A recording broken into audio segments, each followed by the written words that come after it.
Mr. President, I rise on a matter of personal and collective privilege. Mr. President, halos isang linggo na matapos ang habulan at barilan dito sa Senado. Sa loob-loob ko, hindi ako mapanatag na simula nung Lunes, ang ipinapakita natin ay para bang walang nangyari. Na para bang hindi nabastos ang ating institusyon, ang ating mga empleyado, at ang mga Pilipino. Hindi maliit na bagay ang nangyari dito. At lalong hindi dapat inaasa sa mga Facebook Live press conferences at media interviews ang pagtatahi-tahi ng mga pangyayari. Ganito na ba talaga kababa ang inabot ng ating politika sa Pilipinas? Ito na ba tayo, Mr. President?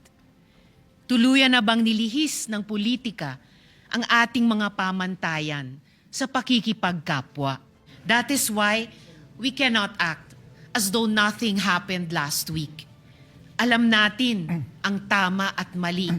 Alam natin kapag sumosobra na. And this is what our country needs from us now. For the Senate, in this difficult hour, to reflect the best of our people.